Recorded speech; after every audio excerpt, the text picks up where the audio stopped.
The morning sun beat down mercilessly on Fort Campbell, Kentucky, as Sergeant First Class Maria Santos stepped out of the dusty Humvee that had transported her from the main gate to Alpha Company's barracks. She wore standard Army combat uniforms with no distinguishing marks except her name tape and rank insignia.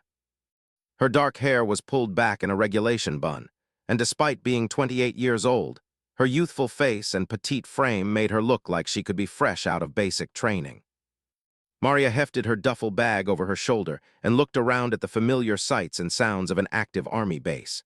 Soldiers jogged in formation along the roads, helicopters thundered overhead, and the distant sound of live fire exercises echoed across the landscape. After 18 months of medical leave and rehabilitation, she was finally back where she belonged. The assignment to Alpha Company, 3rd Battalion, 101st Airborne Division was supposed to be a soft landing, a chance to ease back into military life after her injuries. Her new commanding officer, Captain James Morrison, had been told only that she was an experienced NCO returning from medical leave. He hadn't been given any details about why she'd been on leave or what her previous assignments had been. Maria approached the company orderly room where she could see soldiers gathered around the duty desk. Their conversation stopped as she entered, and she could feel their eyes assessing her. She'd been through this before. Being the new person always involved a period of evaluation and testing by the existing unit. "Can I help you?" asked a tall staff sergeant with RODRIGUEZ on his name tape. His tone was professional but carried the slight condescension often reserved for junior soldiers. "I'm Sergeant Santos, reporting for duty," Maria replied, handing over her orders. Rodriguez examined the paperwork, his eyebrows rising slightly as he read. "Says here you're being assigned to 3rd Platoon as an assistant squad leader. You have experience in that role." "Some," Maria answered simply. Another NCO, a sergeant with WILLIAMS on his uniform, looked her up and down skeptically. "How long you been in, Santos? You look like you just graduated basic." 6 years, she replied, which was technically true, though she'd been deployed for most of that time. 6 years and only an E6. Williams exchanged a glance with Rodriguez. "Must have been a slow climb up the ladder." Maria felt the familiar sting of assumption and judgment, but she'd learned long ago that arguing about her qualifications only made things worse. Better to let her performance speak for itself. "Where's your previous assignment?" Rodriguez asked, still studying her orders. "I was at Fort Bragg," Maria said, which was also technically accurate. Her medical treatment had been at Womack Army Medical Center on that base. "Doing what?" "Aviation support," she answered, keeping her response deliberately vague. Williams laughed. "Aviation support? So you're a mechanic. Great, another wrench-turner trying to play infantry soldier." Maria bristled internally, but maintained her composure. She'd worked too hard getting back to full duty to jeopardize it with a confrontation on her first day. "I'm here to do whatever job the Army needs me to do, Sergeant." Rodriguez handed back her orders.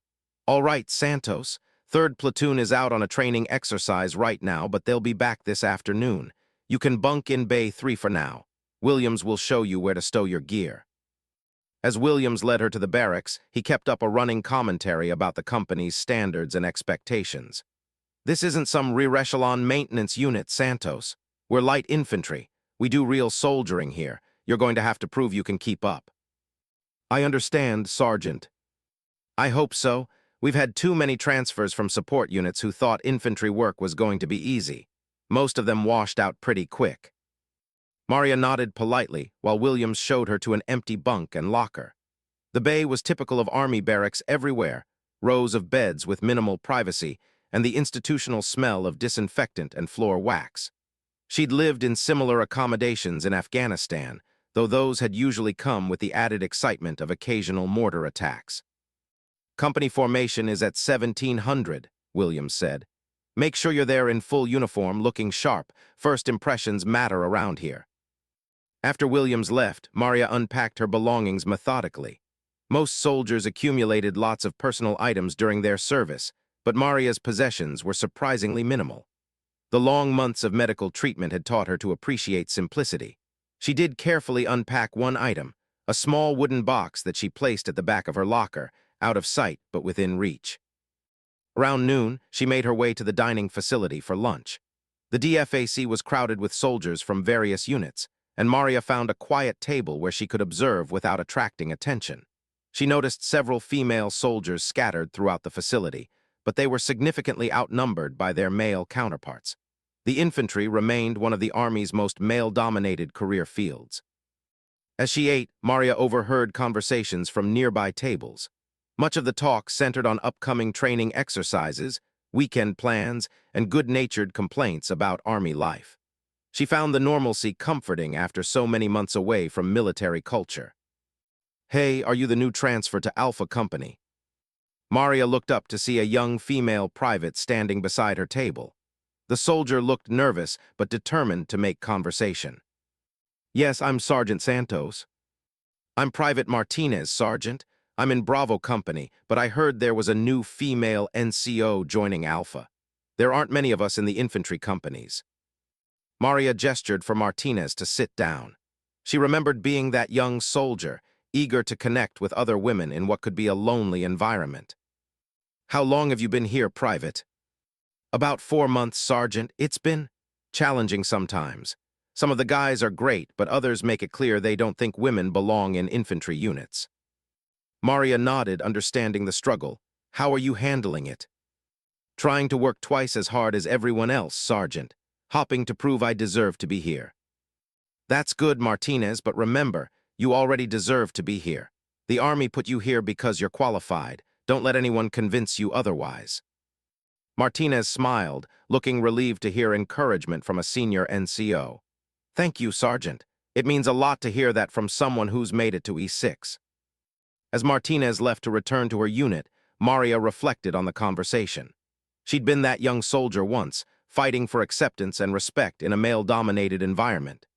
The difference was that Maria's path had taken her places that most infantry soldiers never experienced, giving her perspectives that couldn't be learned from textbooks or training exercises.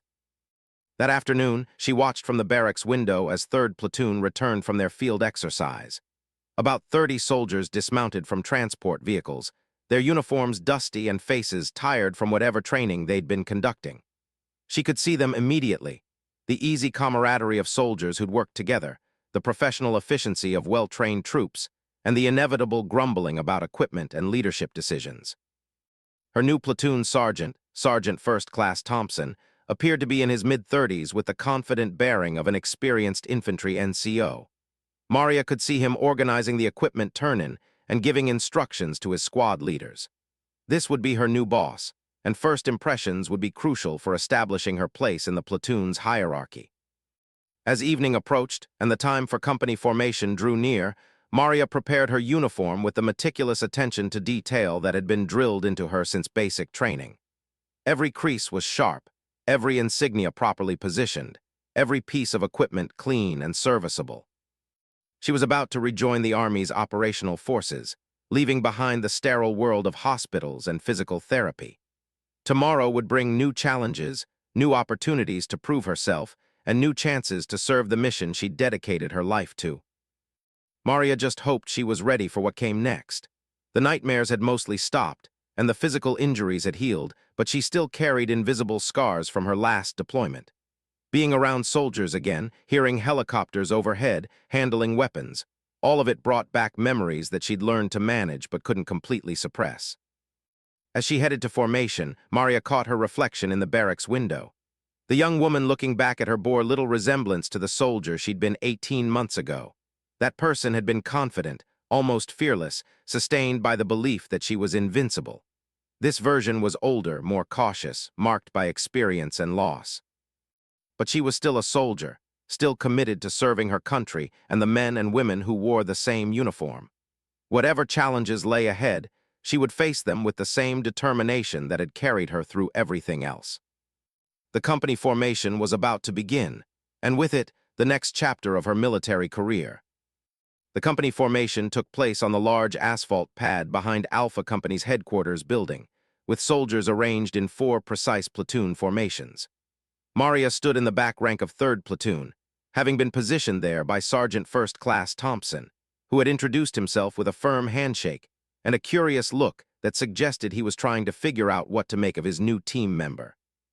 Captain Morrison stood at the front of the formation, his voice carrying clearly across the assembled soldiers as he delivered updates on training schedules, upcoming deployments, and administrative matters.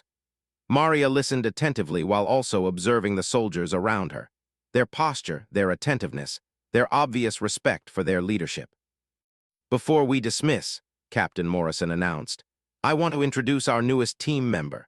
Sergeant Santos has joined us from Fort Bragg and will be serving as assistant squad leader in 3rd Platoon. I expect everyone to help her integrate into our company family."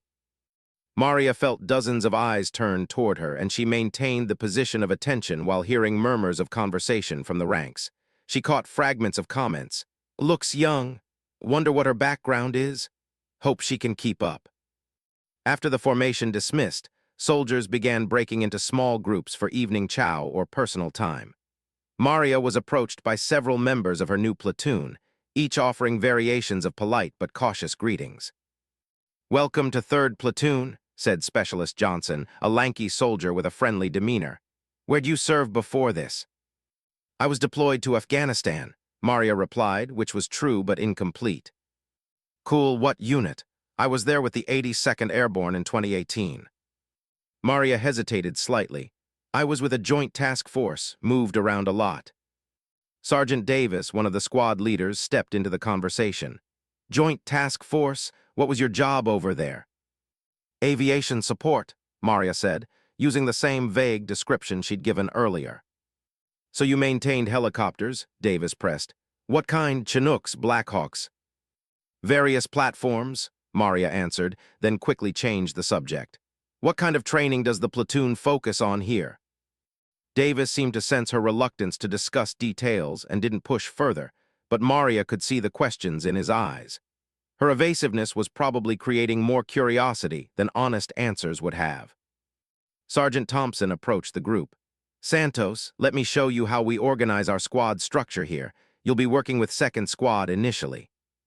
As Thompson explained the platoon's organization and recent training focus, Maria found herself genuinely impressed by the professionalism and competence she observed. These soldiers took their jobs seriously and maintained high standards. It was the kind of unit she could respect and contribute to effectively. "We've got a field exercise next week," Thompson explained. 3 days of tactical operations in the training area. You'll get a chance to see how we operate and show us what you can do." "I'm looking forward to it, Sergeant." Thompson studied her carefully. "Santos, can I ask you something? Your orders say you're coming off medical leave. Nothing serious, I hope." Maria had known this question would come up eventually. "I was injured in a helicopter crash. Took some time to recover fully, but I'm cleared for full duty now." "A crash?" Thompson's expression became more serious. "Were you flying or maintaining?" "I was on board when it happened." Thompson nodded, apparently satisfied with the explanation, though Maria could see he was still processing the information. "Well, we're glad you're okay and ready to get back to work. This is a good unit. You'll fit in fine."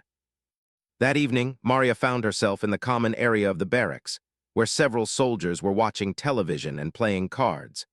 The atmosphere was relaxed and informal, giving her a chance to observe the platoon's social dynamics without the structure of official duties.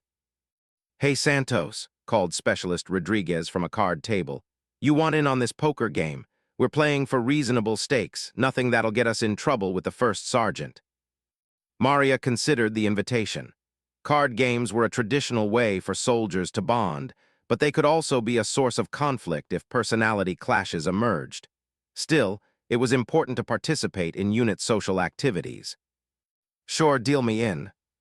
As the cards were dealt, the conversation flowed around typical soldier topics: complaints about officers, speculation about future assignments, and good-natured ribbing about each other's supposed deficiencies. Maria contributed when appropriate but mostly listened, trying to understand the group's dynamics and humor. "So Santos," said Private Williams, a different soldier from the staff sergeant she'd met earlier, "what's the craziest thing that happened to you in Afghanistan?" The question caught Maria off guard. She had dozens of stories she could tell, but most of them would reveal far more about her background than she was ready to share. Probably the helicopter crash Thompson mentioned. That was definitely memorable. "What happened? Mechanical failure." Maria looked at her cards, buying time to formulate an answer. We took some ground fire. Pilot managed to put us down, but it was touch and go for a while. Damn, that's scary. Were you hurt bad? Bad enough to spend some time in the hospital, but I'm fine now. Rodriguez studied her across the table. You seem pretty calm talking about it. Some people get really messed up by stuff like that. Everyone deals with trauma differently, Maria replied.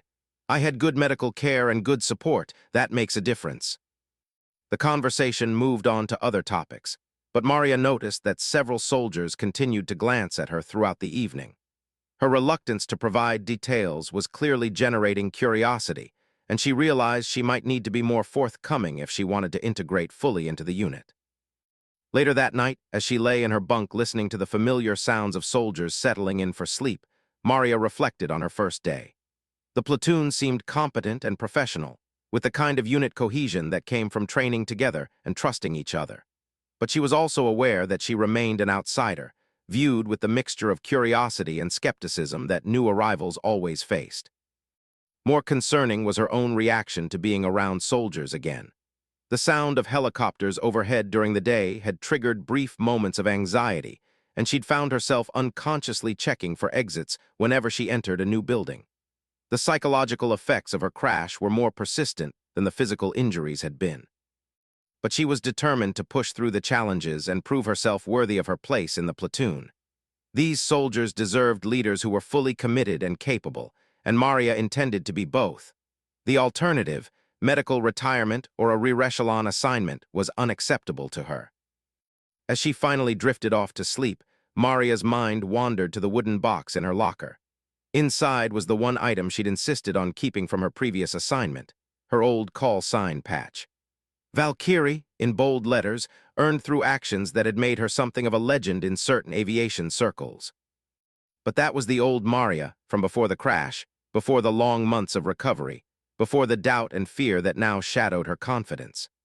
This new assignment was a chance to rebuild herself, to prove that she could still be an effective soldier even if she could never be the same person she'd been before. Tomorrow would bring new challenges and new opportunities to demonstrate her value to the platoon. She just hoped she was ready for whatever tests lay ahead, both from her new unit and from her own demons. The nightmares that had plagued her early recovery had mostly subsided, but they occasionally returned when stress levels rose or when helicopter sounds triggered unwanted memories. Tonight, fortunately, her sleep was peaceful, filled with dreams of successful missions and competent leadership rather than the fire and chaos that had once dominated her unconscious mind. Maria Santos was back in the army, back with operational soldiers, back where she belonged. Everything else would work itself out with time, effort, and determination. The alarm buzzed at 500 hours, marking the beginning of what would prove to be a pivotal day for Maria's integration into 3rd Platoon. Today was the start of their 3-day field exercise, and she knew that combat training in realistic conditions would either establish her credibility, confirm her platoon mates' suspicions that she wasn't ready for infantry operations. Maria dressed quickly in her field uniform, double-checking her equipment according to the packing list Thompson had provided. Every piece of gear was clean, functional, and properly positioned. Habits ingrained through years of deployment experience where equipment failures could mean the difference between life and death. The platoon assembled in the pre-dawn darkness outside the armory, where they would draw weapons and additional equipment for the exercise. Maria could feel the subtle shift in atmosphere that came with combat training, the casual banter of garrison life replaced by more focused professionalism, as soldiers mentally prepared for 3 days of tactical operations. Listen up, Thompson called out as the platoon gathered around him. Today we start exercise Iron Thunder. For the next 3 days, we'll be conducting mounted and dismounted operations in Training Area Bravo. This exercise will test everything we've worked on for the past 2 months, small unit tactics, communication procedures, and reaction to contact. He paused to scan the assembled soldiers. For some of you, this will be familiar territory. For others, his eyes briefly met Maria's, it'll be a chance to show what you're made of. I expect everyone to perform to standard and take care of their battle buddies. As they drew their weapons, M4 carbines for most soldiers, with machine guns and other specialized equipment distributed according to unit organization. Maria felt the familiar weight and balance of her rifle. Muscle memory kicked in as she conducted her weapons check, ensuring that all functions operated properly and that her sights were properly zeroed.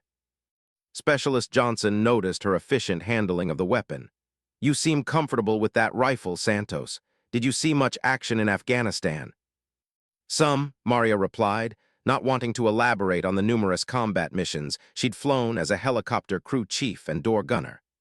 Those experiences were from a different life, when she'd been part of elite aviation units rather than conventional infantry. The platoon loaded into a convoy of Humvees for transportation to the training area. Maria found herself in the lead vehicle with Thompson and several other NCOs, positioned where she could observe the terrain and develop an understanding of their tactical situation. As they drove through the Kentucky countryside, she automatically began analyzing potential landing zones, defensive positions, and avenues of approach, skills that had been drilled into her during countless combat missions. "Santos," said Sergeant Davis from the front seat, "have you done much convoy operations? We sometimes take contact during these exercises, and it's important that everyone knows how to react." "I've done some convoy work," Maria answered, thinking of the numerous ground movements she'd participated in between forward operating bases. Of course, most of her convoy experience had been from the air, providing overwatch and close air support for ground units, but she didn't mention that detail. When they reached the training area, the platoon dismounted and began establishing a patrol base according to standard infantry doctrine. Maria was assigned to help establish security, while the leadership element conducted planning for their first mission. As she took her position on the perimeter, she felt a familiar alertness settle over her, the heightened awareness that came from being in potentially dangerous territory. "First time on a perimeter?" asked Private Martinez, the young soldier positioned next to her. "No, I've done this before," Maria replied, automatically scanning her sector for potential threats. "You seem pretty calm for someone coming from a support unit. Most mechanics get nervous their first time doing infantry stuff." Maria almost smiled at the assumption. If Martinez only knew that she'd spent months providing security for helicopter landing zones in Afghanistan, often under direct enemy fire. "I try to pay attention during training. The skills transfer pretty well between different job specialties." Their first mission came down from higher headquarters around noon. Conduct a reconnaissance patrol to gather information on simulated enemy positions 3 kilometers away. Thompson organized the platoon into 2 squads, with Maria assigned to 2nd Squad as an assistant squad leader under Sergeant Davis. As they prepared to move out, Davis briefed the squad on their role in the mission. "We'll be the lead element, moving along this ridge line to establish an observation post. Santos, you'll be my assistant and help coordinate with the other squads if we need support." Maria nodded, already visualizing the route and considering potential complications. Her experience reading terrain from the air had taught her to think tactically about ground movement, and she could see several potential problems with their planned approach. "Sergeant Davis," she said quietly, "that ridge line offers good observation, but it also exposes us to enemy fire from multiple directions. Have we considered using this draw instead?" She pointed to a depression in the terrain that would provide concealment while still allowing access to their objective. Davis studied the map more carefully, then looked at the terrain. "That's actually a good point. The draw would give us better cover and concealment." He looked at Maria with newfound respect. "You've got a good eye for tactics, Santos." The patrol began moving through the forest, with Maria positioned in the squad formation where she could observe and assist with navigation. As they moved, she found herself automatically applying skills learned during countless helicopter insertions, reading the terrain, identifying potential threats, maintaining situational awareness of her team's position and status. About an hour into the movement, the lead soldier suddenly raised his fist, signaling the squad to halt and take cover. Through her rifle scope, Maria could see what he'd spotted: 2 opposing force soldiers in camouflage, positioned along their original planned route. Davis crawled forward to assess the situation, then returned to brief the squad. 2 OPFOR soldiers, well-concealed position, blocking our original approach. We need to find an alternate route or engage them directly." Maria studied the tactical situation, her mind automatically calculating angles, cover positions, and fields of fire. Without thinking, she began sketching a simple tactical plan in the dirt. "If we swing around to the east using that tree line for concealment," she whispered, "we can get to this position where we'll have clear shots at their flanks. Meanwhile, one team can provide overwatch from here while another team moves to this position for a crossfire." Davis looked at her sketch, then at the terrain, then back at her. That's actually a solid plan, Santos, very solid." He paused, studying her with a puzzled expression. "Where did you learn to think tactically like that?" Before Maria could answer, the sound of simulated gunfire erupted from their left as Third Squad made contact with another OPFOR element. The training exercise suddenly became much more complex and dynamic, requiring immediate decisions and coordinated response. "Execute Santos' plan," Davis ordered the squad. "Move." The next 30 minutes were a blur of tactical movement, communication, and simulated combat. Maria found herself naturally falling into a leadership role, coordinating between fire teams and helping to direct the squad's movements. Her experience in combat situations, even from the different perspective of helicopter operations, translated well to ground combat. When the engagement ended with a successful completion of their mission, Thompson approached the squad with obvious satisfaction. "Outstanding work, Second Squad. That was textbook small unit tactics." He looked directly at Maria. "Santos, I watched your performance during that contact. You showed real leadership under pressure. Where did you learn to operate like that?" Maria felt the weight of multiple eyes on her as the entire squad waited for her answer. She'd been trying to keep her background vague, but her actions during the exercise had revealed skills that couldn't be explained by maintenance work or routine support duties. "I guess I paid attention during training, Sergeant, and the deployment gave me some experience with tactical situations." Thompson's expression suggested he wasn't entirely satisfied with that explanation, but he didn't push further. "Well, whatever training you had, it shows. Keep up the good work." As the platoon prepared to move to their next objective, Maria realized that her performance during the contact had shifted how her fellow soldiers viewed her. She could see it in their posture, their willingness to listen to her suggestions, their inclusion of her in tactical discussions. But she could also see the growing curiosity in their eyes. Her skills were inconsistent with her supposed background, and smart soldiers were beginning to notice the discrepancies. At some point, she would have to decide how much of her real story she was willing to share. For now, though, she was content to have proven that she belonged with this infantry platoon. Whatever her background, she could contribute to their mission and take care of her battle buddies. In the Army, that was often enough to earn acceptance and respect. The exercise was far from over, and Maria suspected there would be more opportunities to demonstrate her capabilities. She just hoped she could continue building trust with her new unit without revealing secrets that might change everything. The second day of the exercise dawned gray and misty, with low clouds that limited visibility and made tactical movement more challenging. Maria had slept fitfully, her rest interrupted by the familiar sounds of helicopters conducting night training missions overhead. Each distant rotor beat triggered brief moments of anxiety that she managed to suppress through breathing techniques learned during her recovery. The platoon was awakened at 400 for Stand 2, the traditional period of heightened alertness at dawn when attacks were most likely. As soldiers checked their weapons and scanned their sectors, Maria found herself automatically evaluating their defensive positions and fields of fire. The infantry procedures were different from aviation operations, but the underlying principles of tactics and security remained the same. "Santos," Thompson called quietly, "I need you to take a patrol out to check our eastern approach. Take Martinez and Johnson with you. Just a quick reconnaissance, be back in 30 minutes. Maria nodded, accepting her first independent leadership task with the platoon.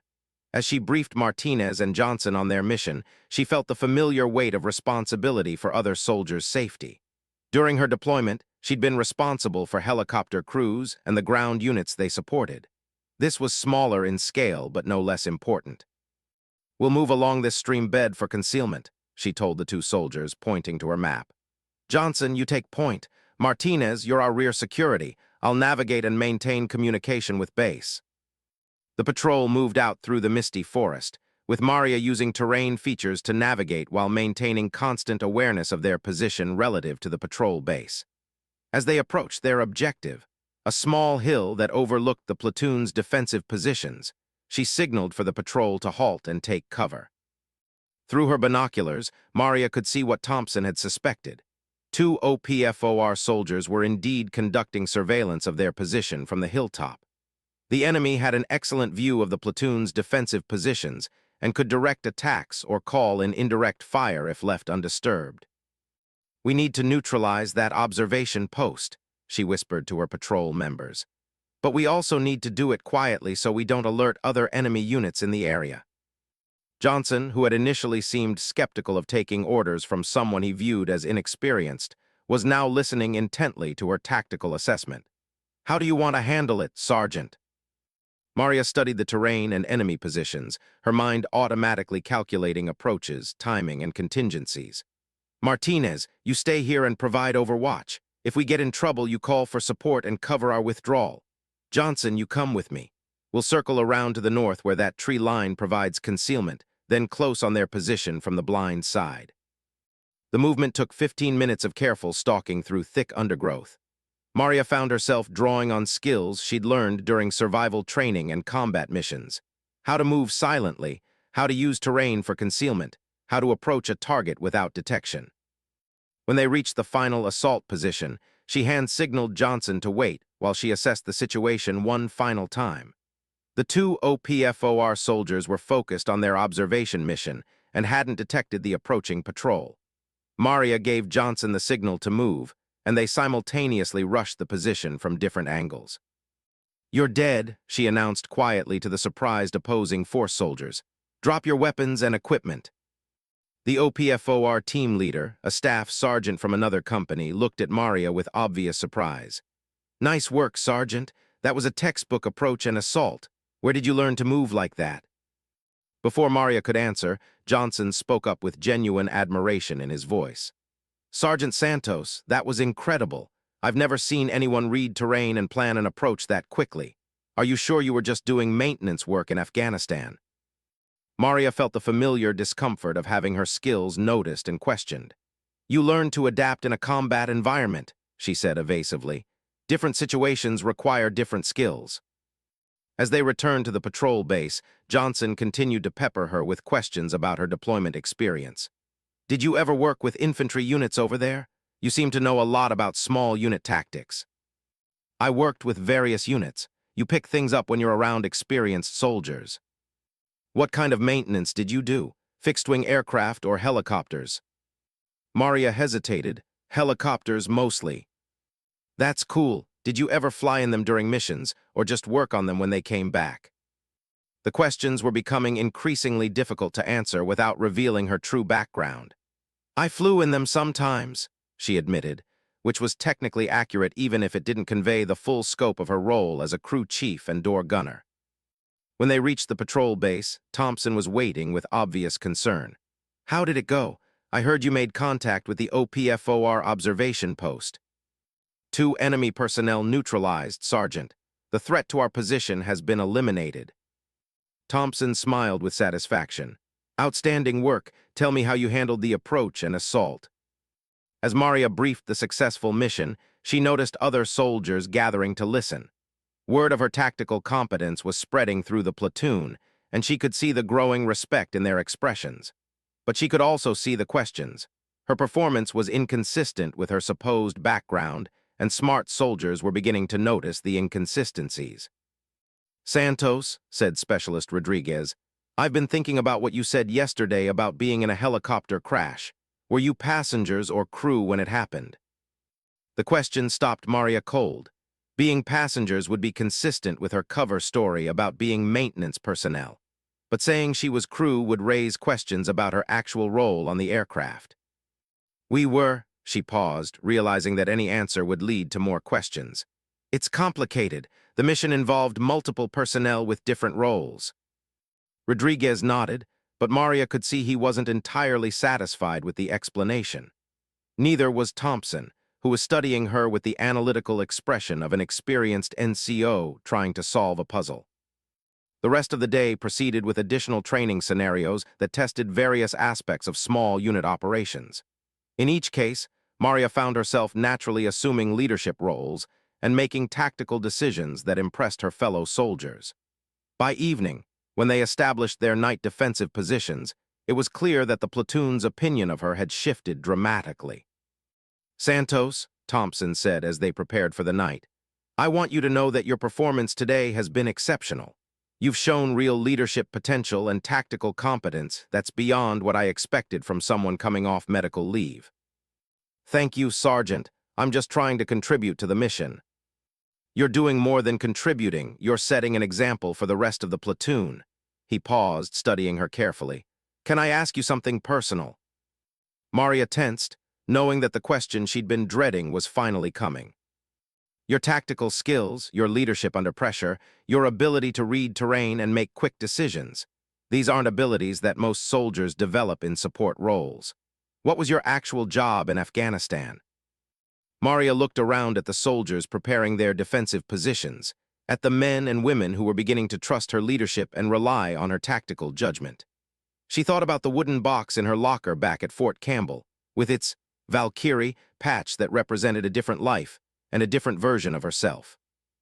The time for evasion and half-truths was ending. Her new platoon deserved honesty from their leaders, and she was tired of hiding who she really was. "Sergeant Thompson," she said quietly, "my actual job in Afghanistan was helicopter crew chief and door gunner. I flew combat missions with the 160th Special Operations Aviation Regiment. That's where I learned tactics, leadership, and how to operate under pressure." Thompson's eyes widened as the implications sank in.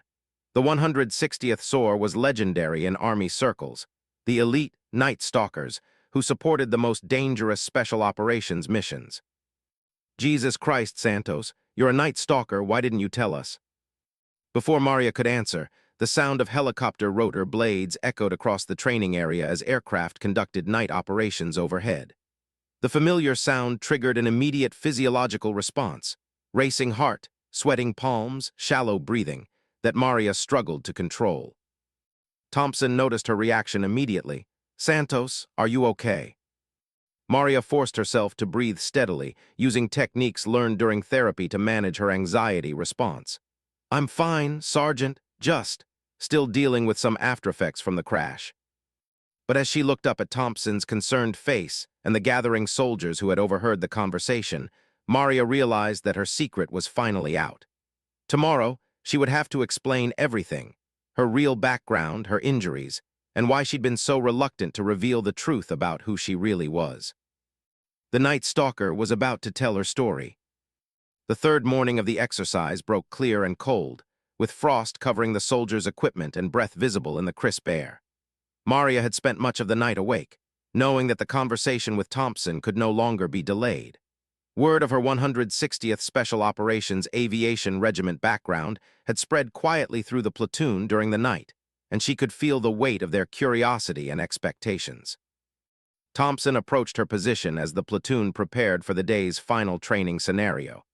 "Santos, we need to talk. The soldiers have questions, and frankly, so do I. Can you give me the full story?" Maria nodded, having anticipated this moment since her reaction to the helicopters the previous evening. "Yes, Sergeant, I think it's time." Thompson gathered the platoon around their position, away from the other units participating in the exercise.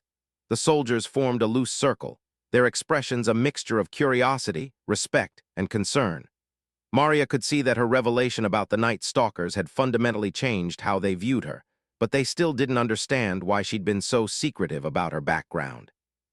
"Before I start," Maria said, looking around at the assembled faces, "I want you to understand that I didn't lie to you about anything. Everything I told you was true, I just didn't tell you everything." She took a deep breath, mentally preparing to share details she'd kept private for 18 months. "My actual job in Afghanistan was crew chief and door gunner on MH-60 Black Hawks with the 160th Special Operations Aviation Regiment. We supported special operations missions throughout the country, Delta Force, Navy SEALs, Rangers, you name it." Specialist Johnson raised his hand tentatively. "Sergeant, when you said you had experience with tactics and leadership, you meant?" "I meant that I flew hundreds of combat missions over 3 deployments.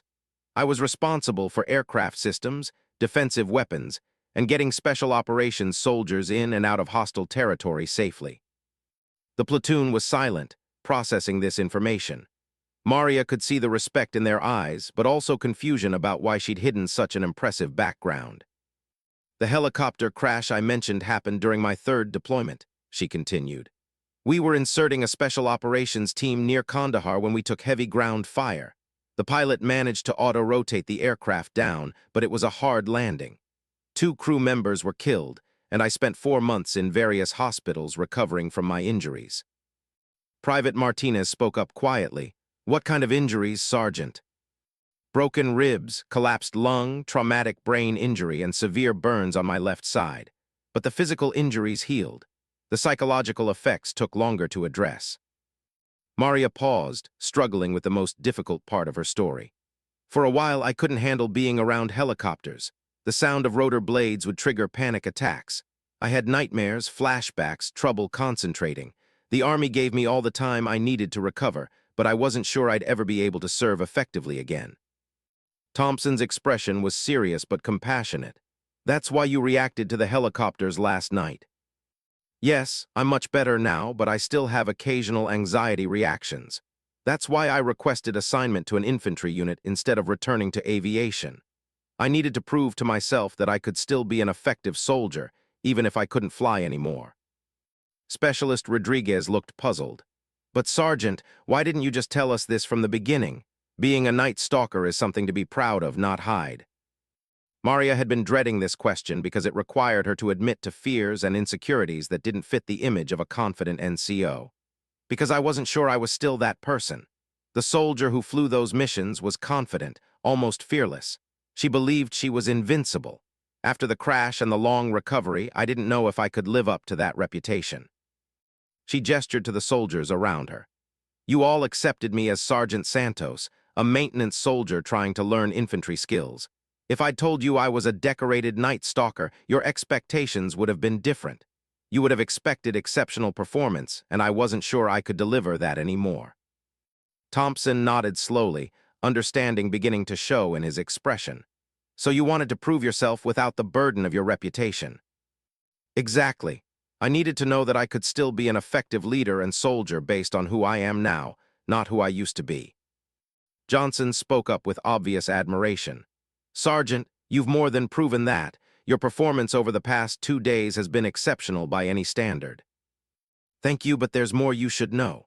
Maria reached into her cargo pocket and pulled out a small cloth patch, her old call sign emblem that she'd been carrying throughout the exercise. In the 160th, my call sign was Valkyrie. I earned it after a mission where we extracted a badly wounded special operations team under heavy fire. The name stuck because I had a reputation for bringing people home alive. The platoon stared at the patch in stunned silence. Even soldiers who weren't familiar with special operations had heard stories about the legendary helicopter crews who risked everything to rescue fallen comrades. Holy shit, Rodriguez whispered. You're Valkyrie. I heard stories about that call sign in Afghanistan. They said she was like a guardian angel for special ops teams. Maria felt heat rise in her cheeks. Those stories get exaggerated. I was just doing my job, same as everyone else. No, Thompson said firmly. You were doing much more than just your job.